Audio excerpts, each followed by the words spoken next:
Tweet ಮಾಡಿದ್ದಕ್ಕೆ, ಒಬ್ಬರು phone ಮಾಡಿದ್ದಕ್ಕೆ, ವೇಣುಗೋಪಾಲ್ ಅವರು ಫೋನ್ ಮಾಡಿದ್ದಕ್ಕೆ ಇಷ್ಟು ಜನ, ಡಿ ಕೆ ಶಿವಕುಮಾರ್ ಅಲ್ಲಿಗೆ ಹೋಗೋದು, ಜಮೀರ್ ಅಲ್ಲಿಗೆ ಹೋಗೋದು, ನಜೀರ್ ಅಲ್ಲಿಗೆ ಹೋಗೋದು. ಕರ್ನಾಟಕ ರಾಜ್ಯದಲ್ಲಿ ಮಳೆ ಬಂದು ಅಲ್ಲಿ ವಸತಿ ಮಾಡೋದಕ್ಕೆ ಮನೆಯಲ್ಲೆಲ್ಲ ನೀರು ನುಗ್ಗಿತ್ತು. ಎಲ್ಲಿ? ಫಾರ್ ಎಕ್ಸಾಂಪಲ್ ಹೇಳ್ತೀನಿ, ಅಗರ್ಖೇಡ್, ರೋಡಗಿ, ಮೀರಗಿ, ಕಡ್ಲೆವಾಡ, ತಾವರಕೇಡ, ತಾರಾಪುರ, ಕುಮಸಗಿ, ಬಿಜಾಪುರ ಜಿಲ್ಲೆ ಸ್ಥಳಾಂತರ ಮಾಡಬೇಕು. ಅಲ್ಲೊಂದು ಮನೆ ಕೊಡ್ಲಿಲ್ಲ. ಈಗಲೂ ನೆಕ್ಸ್ಟ್ ಮಳೆ ಜಾಸ್ತಿ ಬಂತು ಅಂತ ಹೇಳಿದ್ರೆ ಇವತ್ತು ವಸತಿ ಮಾಡಕ್ಕಾಗಲ್ಲ ಅಲ್ಲಿ. ಇಂಥ ಹಳ್ಳಿಗಳು ನಮ್ಮ ಕರ್ನಾಟಕ ರಾಜ್ಯದಲ್ಲಿ ಅನೇಕ ಇದಾವೆ.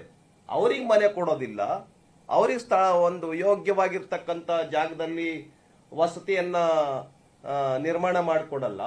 ಆದ್ರೆ ಕೇರಳದಿಂದ ಬಂದವ್ರಿಗೆ, ವೆಸ್ಟ್ ಬೆಂಗಾಲ್ನಿಂದ ಬಂದವ್ರಿಗೆ, ಬಾಂಗ್ಲಾದೇಶದಿಂದ ಬಂದವ್ರಿಗೆ ಈ ಕಾಂಗ್ರೆಸ್ ಸರ್ಕಾರ ಮನೆ ಮಾಡಿಕೊಡ್ತಾ ಇದೆ ಅಂತ ಅಂದ್ರೆ ಅರ್ಥ ಏನು? ಆದ್ರಿಂದ ಕರ್ನಾಟಕ ರಾಜ್ಯ ಸರ್ಕಾರ ಏನಿದೆ, ಇದು ಸೂಪರ್ ಸಿಎಂ ಅವ್ರು ಹೇಳಿದ ಮಾತನ್ನ ಕೇಳುವಂತ ಸರ್ಕಾರ. ಸೂಪರ್ ಸಿಎಂ ಅಂತ ಹೇಳಿದ್ರೆ ವೇಣುಗೋಪಾಲ್ ಅವರು ಹೇಳಿದಂತ ಮಾತು. ಟ್ವೀಟ್ ಮಾಡಿದ್ದಕ್ಕೆ, ಒಬ್ಬರು ಫೋನ್ ಮಾಡಿದ್ದಕ್ಕೆ, ವೇಣುಗೋಪಾಲ್ ಅವರು ಫೋನ್ ಮಾಡಿದ್ದಕ್ಕೆ ಇಷ್ಟು ಜನ, ಡಿ ಕೆ ಶಿವಕುಮಾರ್ ಅಲ್ಲಿಗೆ ಹೋಗೋದು, ಜಮೀರ್ ಅಲ್ಲಿಗೆ ಹೋಗೋದು, ನಜೀರ್ ಅಲ್ಲಿಗೆ ಹೋಗೋದು. ಕರ್ನಾಟಕ ರಾಜ್ಯದಲ್ಲಿ ಮಳೆ ಬಂದು ಅಲ್ಲಿ ವಸತಿ ಮಾಡೋದಕ್ಕೆ ಮನೆಯಲ್ಲೆಲ್ಲ ನೀರು ನುಗ್ಗಿತ್ತು. ಎಲ್ಲಿ?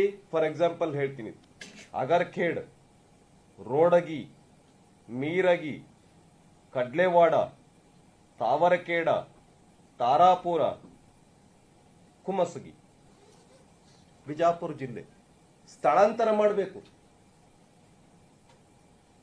ಅಲ್ಲೊಂದು ಮನೆ ಕೊಡ್ಲಿಲ್ಲ. ಈಗಲೂ ನೆಕ್ಸ್ಟ್ ಮಳೆ ಜಾಸ್ತಿ ಬಂತು ಅಂತ ಹೇಳಿದ್ರೆ ಇವತ್ತು ವಸತಿ ಮಾಡಕ್ಕಾಗಲ್ಲ ಅಲ್ಲಿ.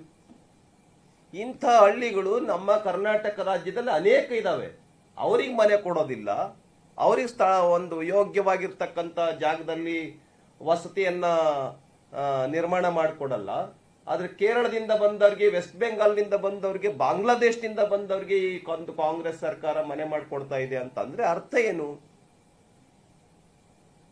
ಆದ್ರಿಂದ ಕರ್ನಾಟಕ ರಾಜ್ಯ ಸರ್ಕಾರ ಏನಿದೆ, ಇದು ಸೂಪರ್ ಸಿಎಂ ಅವ್ರು ಹೇಳಿದ ಮಾತನ್ನ ಕೇಳುವಂತ ಸರ್ಕಾರ. ಸೂಪರ್ ಸಿಎಂ ಅಂತ ಹೇಳಿದ್ರೆ ವೇಣುಗೋಪಾಲ್ ಅವರು ಹೇಳಿದಂತ ಮಾತು.